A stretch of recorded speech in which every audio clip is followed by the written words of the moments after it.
Hi there, Abigail. Welcome to the Science Festival. My name's Rose Baker. I'm one of the two co-directors of Wanda Feminism and Moving Image Festival here in Belfast, Great. and it's really nice to meet you. Hi. Uh, Hi, virtually. um, we're here because of your film Origin of the Species. And I just wanted to sort of start by contextualizing it a little bit because it's kind of part of a trilogy of obviously three films.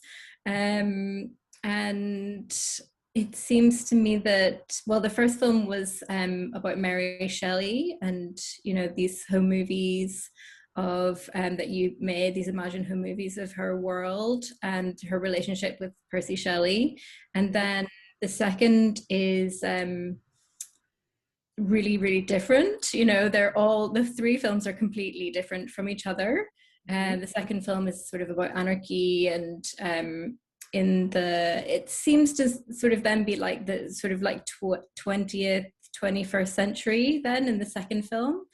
And then this film is almost like the future, because it's all today. Everything we see is happening right now, and but it's almost like these three films are a little bit like past, present, and future in a sense.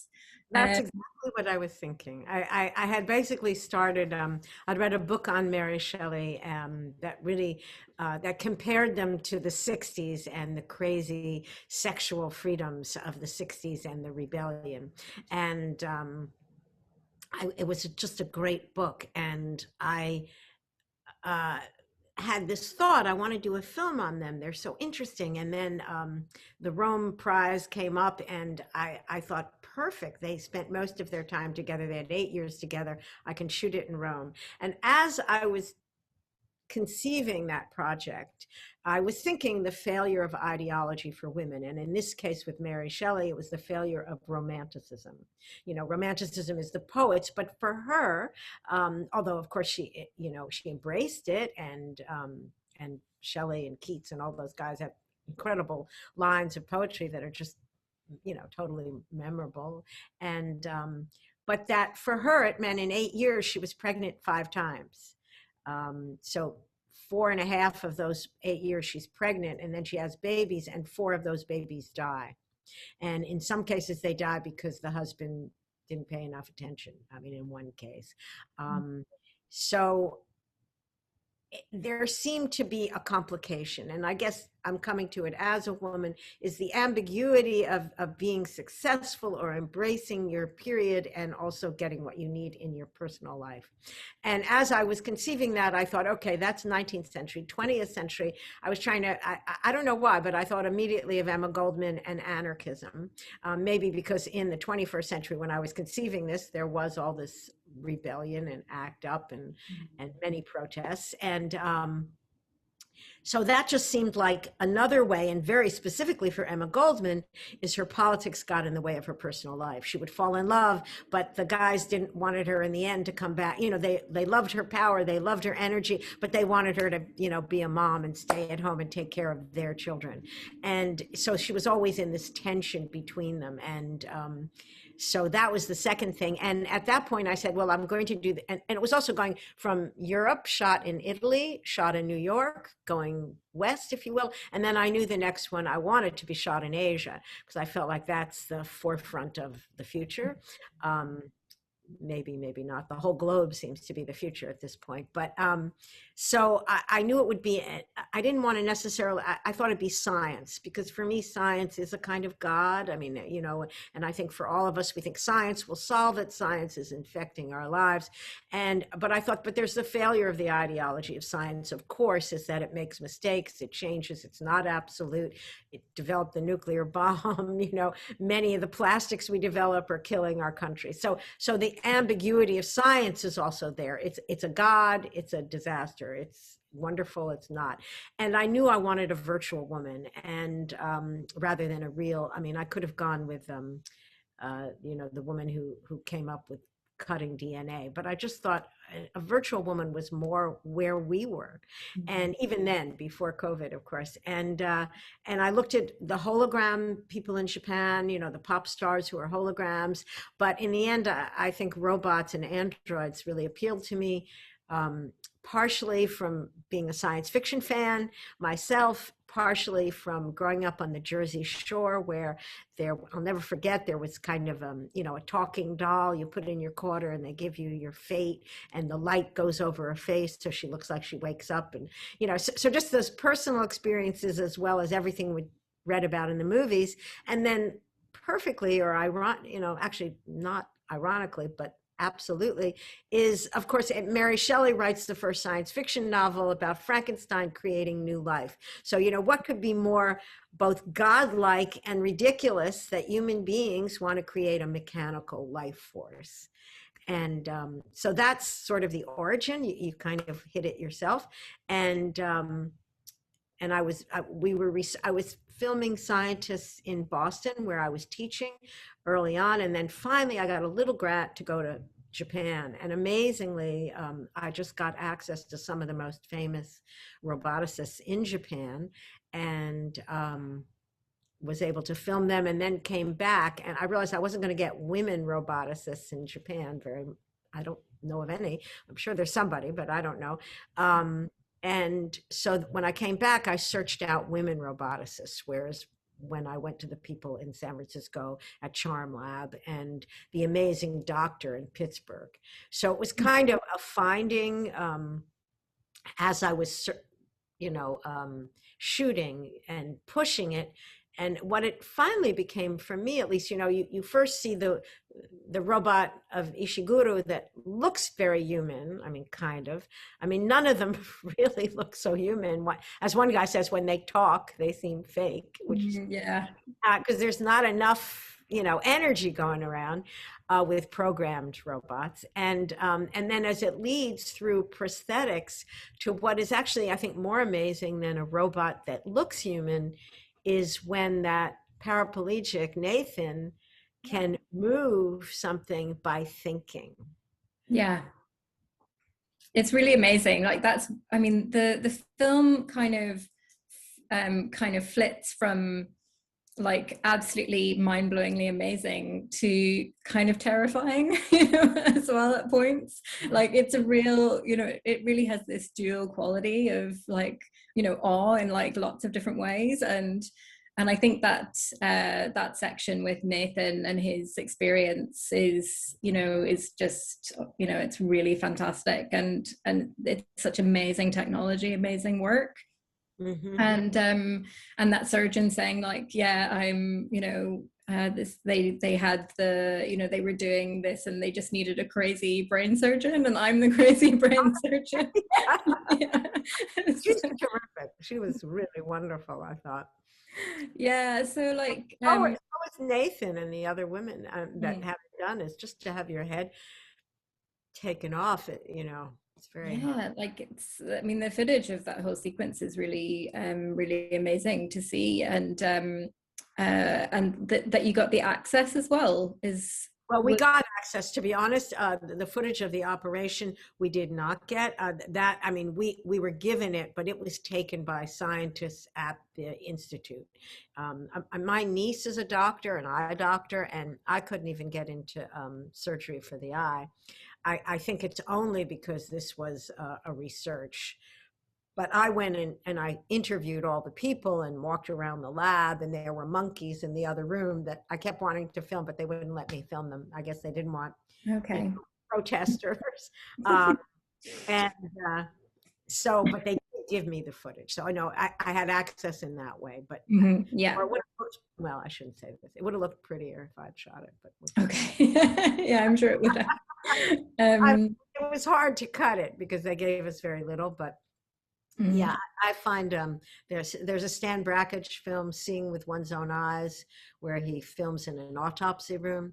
And the most amazing thing is when the skull is pulled back and you're kind of like, oh, I can't look. And then, at least for me, who has a little bit of a science head, I'm like, Wow, that's really, I want to get closer. So I think the same thing for me. I had one friend who said, "Oh, cut that out." And I'm like, Mhm. "No, it's amazing. You see his hair, you see the thickness of the skull. And Yeah, what for me was the most amazing, it's pulsing. The brain is breathing. yeah, It's, absolutely.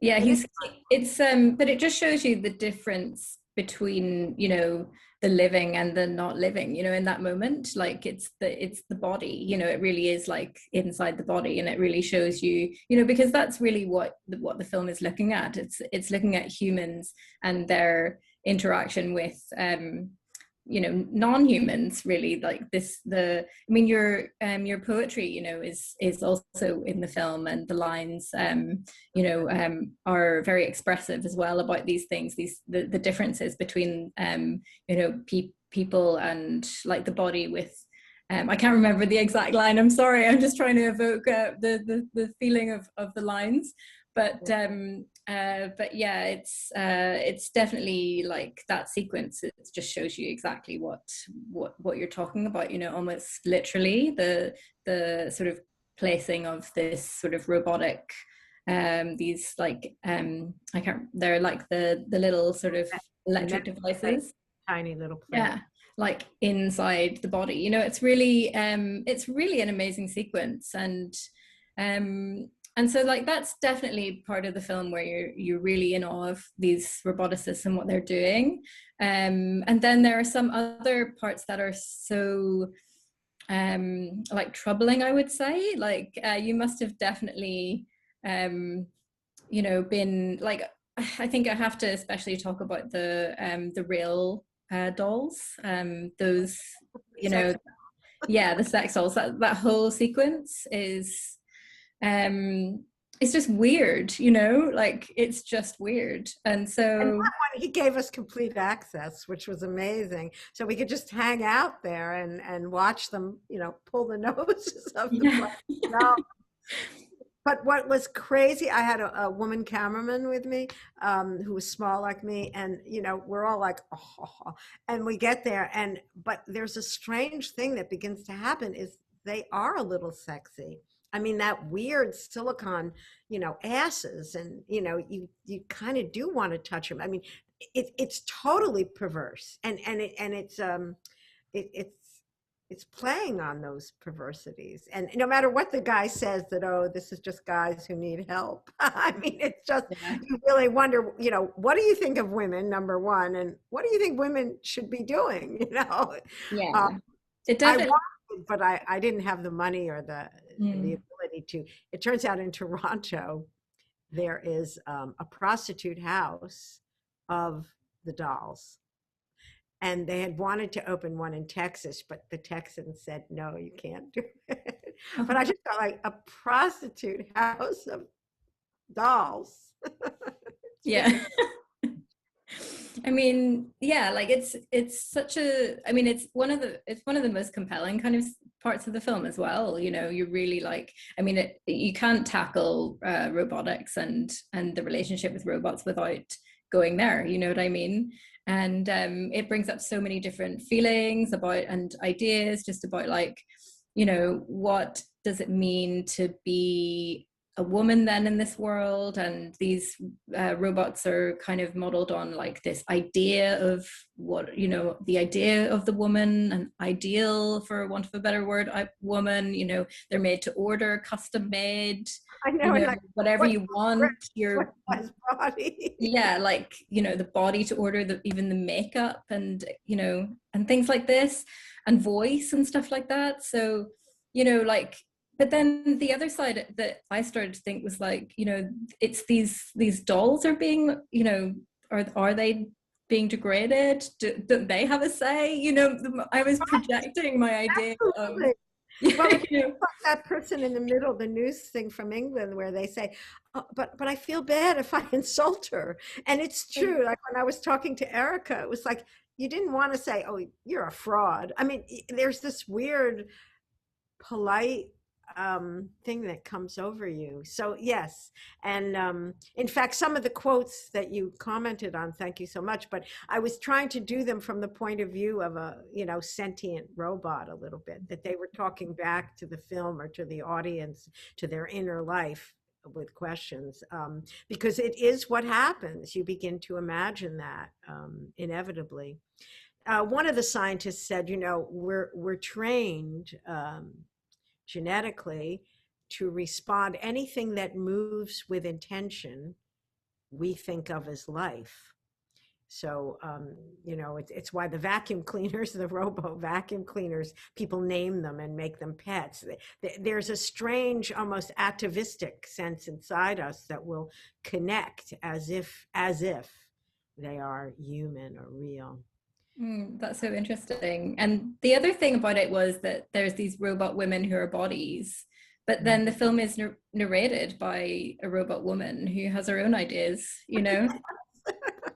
Bina, yes. Yeah.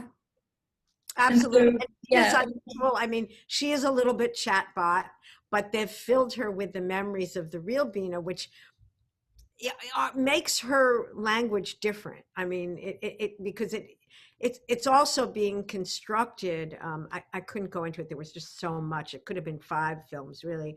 But Bina is kind of the brainchild, if I can say that, of Martin. Well, I'm forgetting the name. A man who who started Sirius TV and Sirius Satellite, and he was married to Bina Rothblatt, a black woman, and then he's become a trans woman. So Martin is Martine.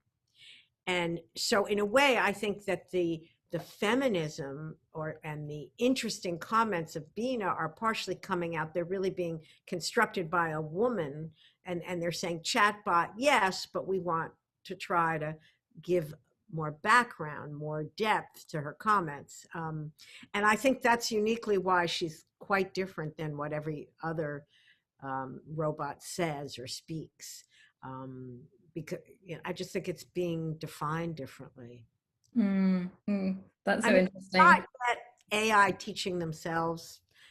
Bina is still working through, a network where, you say a word, sport, and she'll go look at her 5 options for sport and respond. And it's kind of, it's a program network. It's an algorithm, actually, still.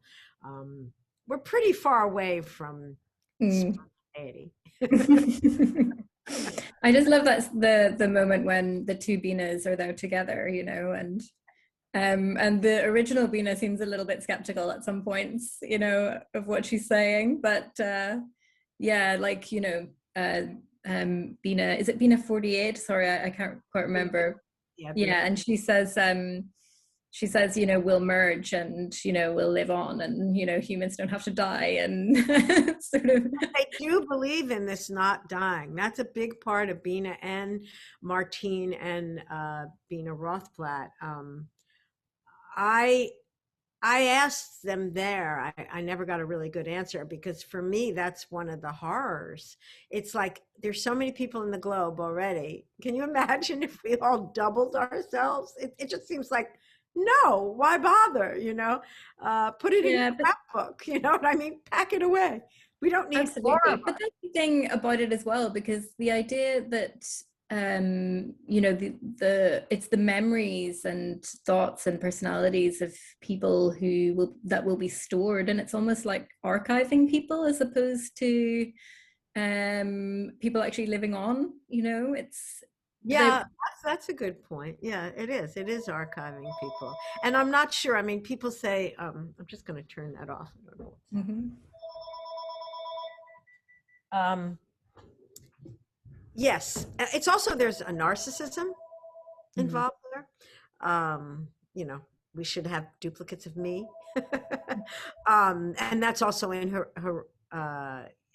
wrote Ishiguro, the first guy with the Geminoids, where the first robot he ever made was his daughter. So I said, why? And he said, oh, it was cheaper. I could get permission. But then he did himself and his secretary. And I just find it's odd. It's just so Yeah. odd.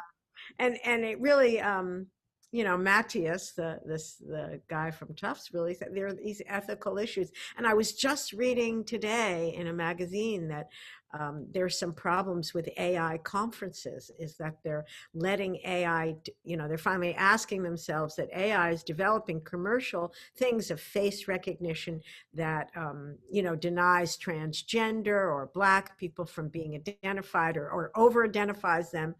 And so there is a real question of AI being misused. And Mm. that's why Yeah. I did this film also, is to set it up that an audience would begin to question, would Mm. begin to say, oh my God, it's here or close or moving in that direction. What does it mean?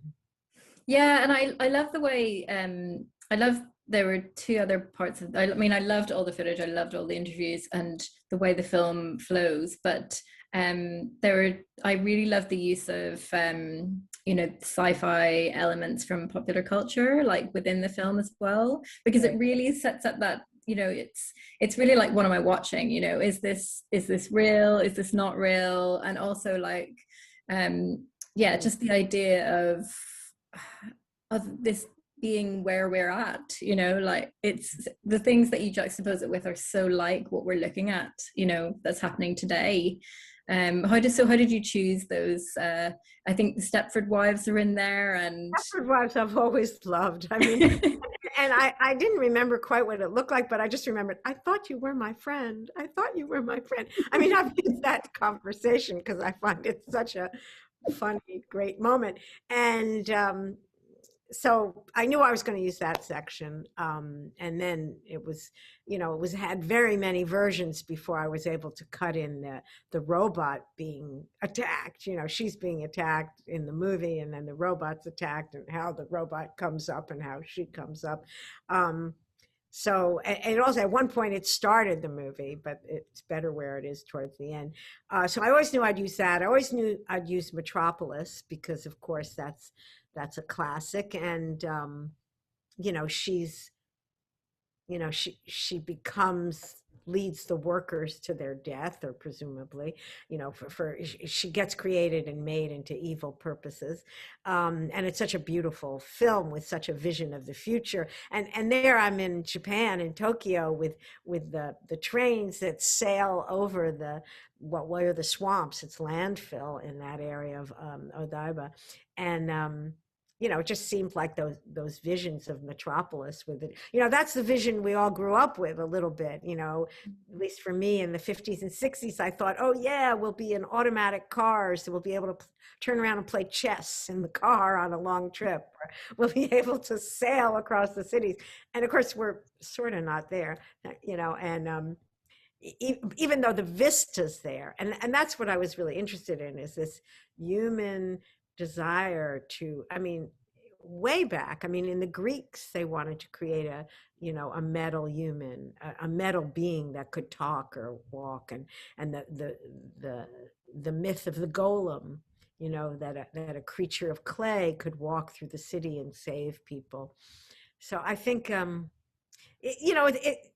it's like art. It's the godlike aspirations of humans. mm, How can I create something as marvelous as me? mm,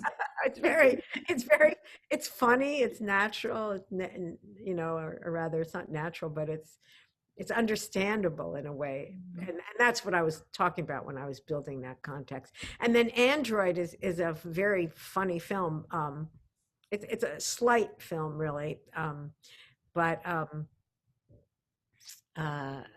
I, there's so many codices, and when you're trying to download, I don't know, filmmakers, the codices can break up and give you nothing but digital pieces, and it did that for that film for me. And I had done it on a film before and I said, well, this is perfect. This is what I want to show, is that the world has been reduced to digital pieces.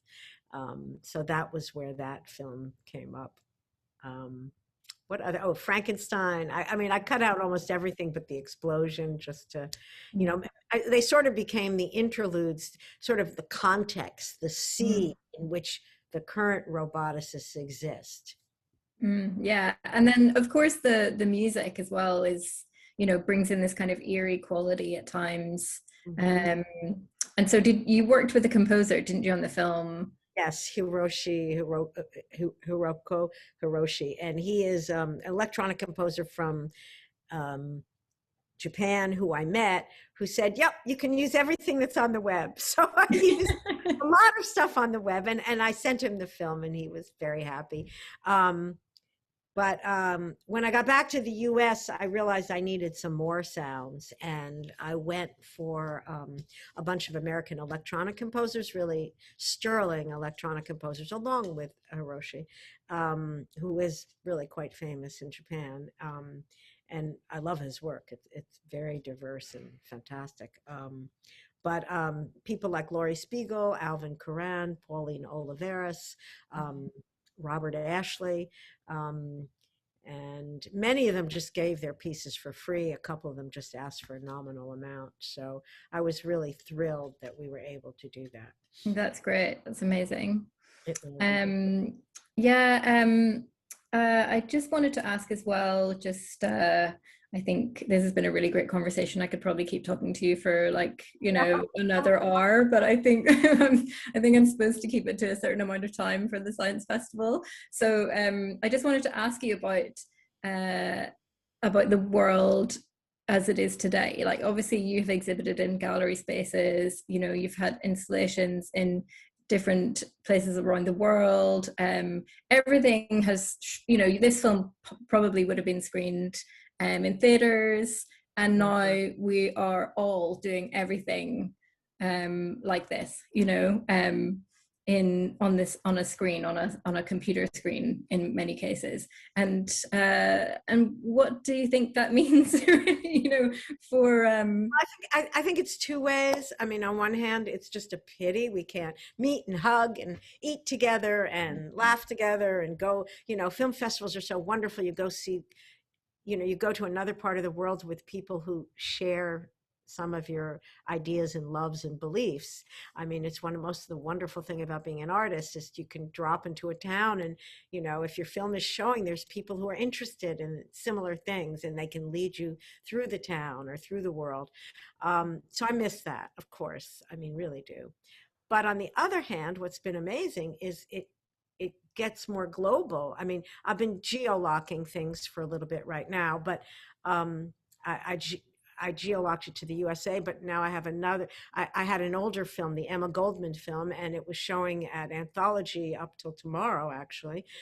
Anthology Film Archives in New York. You can look it up, Anarchism in Film. But it's worldwide. Now I don't know how many people are actually going to click on it, but I thought, how fantastic. Have I ever had a film shown worldwide? Not really. I've had a couple things on Netflix, but this is really great. So there's a double play there. But I thought you were going to ask also about yeah, pardon? the future, because Oh yeah, yeah. future AI, I actually think we're really further away than popular culture thinks we are from a walking robot among us. I mean, the woman at the end of my film says there will be our children. And maybe, but I think they're going to be pretty robotic. They're not going to be anything you're going to mistake for a human. So that's one thing. I think human beings, just what you were saying about opening the head, it's like we're we're very alive. We can turn on a dime. We can drop. We can go up. We can talk. We can respond to new contexts much more easily, I think, than a robot will be able to for the pretty distant future. On the other hand, I was going to say is my next film, my personal future. My next film was to be on Nova Scotia because I've been going up there for many summers and sort of the changes of a seafaring community with the change in fishing and happening. And now I can't get up there, so it's kind of like, oh, what do you do? The door's closed. So I just think the future is stranger than we could have imagined. And what do they say? That dealing with life's challenges is really how you come back from them. So I guess we all have to come back with some strength. Yeah, I think definitely, and new skill sets all over the place and different ways of working. In some ways it is good. We'll have so many more abilities, and after all this. But yeah, I just have to say as well that the film Origin of the Species is available from the 17th, tomorrow. Well, this will be today at 7 p.m. Until the 24th of February, and it is $2.99 to view on the Science Festival. So Great. yeah, thank you so much, Abigail. It's been Thank really, you really all. lovely to I talk wish to I you. could be there to see more films in the festival, and I'm happy if the audience comes. Thank you. Thank you.